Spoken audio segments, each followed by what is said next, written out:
पिछले व्लॉग में मैंने आपको बताया था कि तारक फातमी साहब ने जाकर जो मुलाकात की है अमेरिकन के साथ, पाकिस्तान के महकमा खारजा ने उसको डिसोन किया है। डिसोन मानी ये, उन्होंने कहा कि एक निजी दौरा था उनका और हमने उनके लिए कुछ नहीं किया, ये निजी नौयत का उनका दौरा था। लेकिन वहाँ अमेरिकन ने कहा कि एक ऑफिशियली हमने मुलाकातें की है और उन्होंने ऑफिशियल ट्विटर हैंडल से इसके ऊपर अपनी स्टेटमेंट भी जारी की है। चाहे उनके तर्जुमान है व्हाइट हाउस के नेड प्राइस, उन्होंने बात की हो, या वेंडी शर्मीन ने बात की हो जो नायब वजीर खारजा है अमेरिका की, तो उन्होंने ऑफिशियल बातचीत की है इसके बारे में।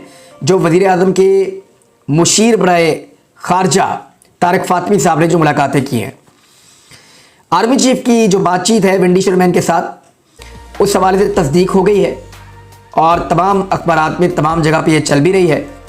आर्मी चीफ चाह रहे हैं अमेरिका से, जो जनरल बाजवा साहब का उनसे दरख्वास्त है अमेरिकन से, वो ये है कि IMF का जो 1.2 अरब डॉलर जो कर्ज उन्होंने पाकिस्तान को देना है, 1.2 अरब डॉलर ये IMF ने पाकिस्तान को देना है कर्ज, इसका अमल तेज किया जाए। ये गुफ्तगू की है आर्मी चीफ ने वेंडी शर्मीन से, जो नायब वजीर खारजा है अमेरिका की।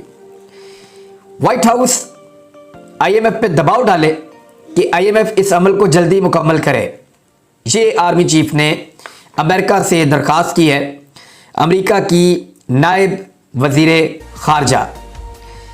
और इसके बाद जो पाकिस्तानी वजीर खारजा है, मुशीर खारजा है, वो अमेरिकी नायब वजीर खारजा से मिलते हैं। तो अमेरिकन के सामने पाकिस्तानियों की हैसियत ऐसा लगता है कम हो रही है, वरना पाकिस्तानी वजीर खारजा को कम से कम अमेरिकी वजीर खारजा से तो मिलना चाहिए था। मुझे याद है कुछ अर्सा पहले CIA का चीफ पाकिस्तान आया था और वो पाकिस्तान के वजीर आज़म को मिलना चाहता था, और उस वक्त के वजीर आज़म पाकिस्तान इमरान खान साहब ने मिलने से इनकार कर दिया था। हालांकि वो सिफारिशें बीच में डालता रहा कि मिल रहे वजीर आज़म पाकिस्तान मेरे से, लेकिन इमरान खान ने CIA के चीफ से मिलने से इनकार कर दिया था, ये कहते हुए कि जाओ जाकर अपने हम मनसब से मिलो।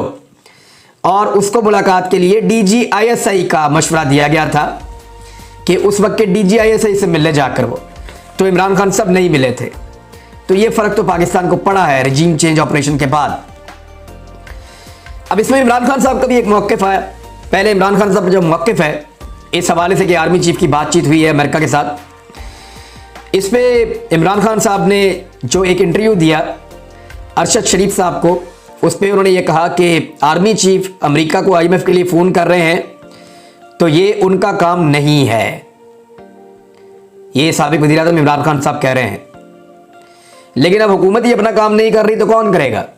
हुकूमत ने तो बेड़ा गर्क करके रख दिया पाकिस्तान का।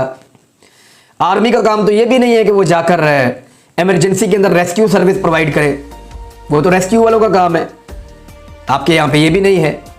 बेशुमार काम पाकिस्तान में आर्मी वो करती है जो बाकी इदारों के करने के होते हैं, लेकिन क्योंकि वो इदारे या वो लोग नहीं कर रहे होते तो आर्मी उन कामों में कूद जाती है।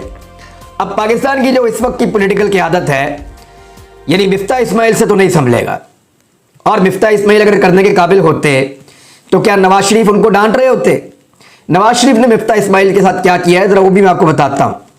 लेकिन इमरान खान साहब ने यह कहा कि आर्मी चीफ को IMF के लिए फ़ोन कर रहे हैं अमेरिका को, तो ये उनका काम नहीं है। अमेरिकी डिमांड की तरफ गए तो ख़तरा है पाकिस्तान कमज़ोर होगा। अब ये इमरान खान साहब जानते हैं कि अमेरिकन की डिमांड्स क्या क्या है। यानी हमने जो सोर्सेज से सुना वो ये है कि अमेरिकन पाकिस्तान में अड्डे मांगते हैं। अमेरिकन पाकिस्तान को जो है वो इंडिया के मुकाबले में कमज़ोर देखना चाहते हैं। कश्मीर के मामले पे पाकिस्तान को ज़्यादा जोर देता हुआ नहीं देखना चाहते। अफ़गानिस्तान के मामले पे वो चाहते हैं जो पॉलिसी अमेरिकन की है वही पाकिस्तानियों की हो। चाइना के साथ पाकिस्तान अपने आप को डिस्टेंस करे। रूस के खिलाफ पाकिस्तान अमेरिका के कैंप के अंदर शामिल हो।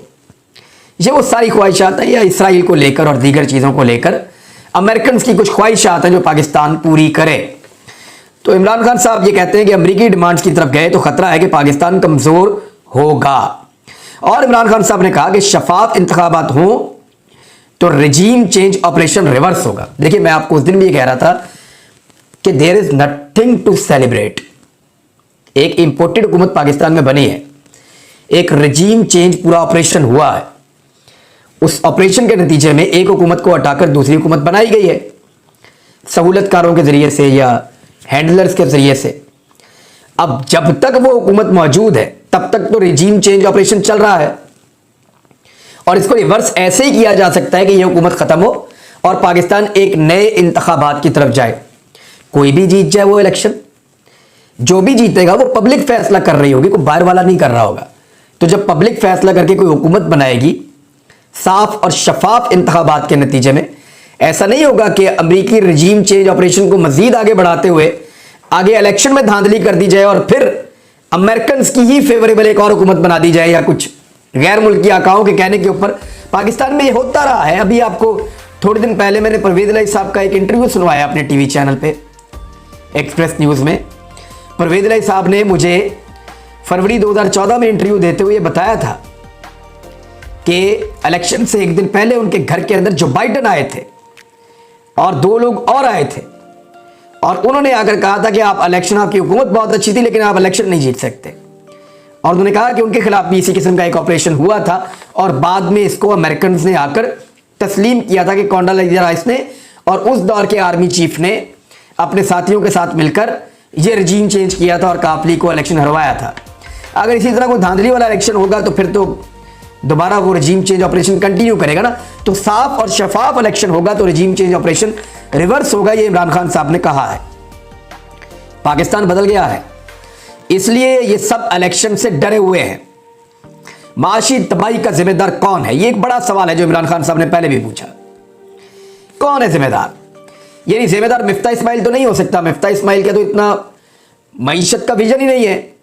अगर होता तो 2018 में पाकिस्तान को इस हाल में छोड़कर जाते कि वो खुद उस दौर के army chief general Qamar Javed Bajwa से मिलकर कहते हैं कि दुआ करें 2018 में हमारी हुकूमत ना आए, क्योंकि हमने इकोनॉमी का वो बेड़ा गर्क कर दिया है कि 3 साल तक हमारी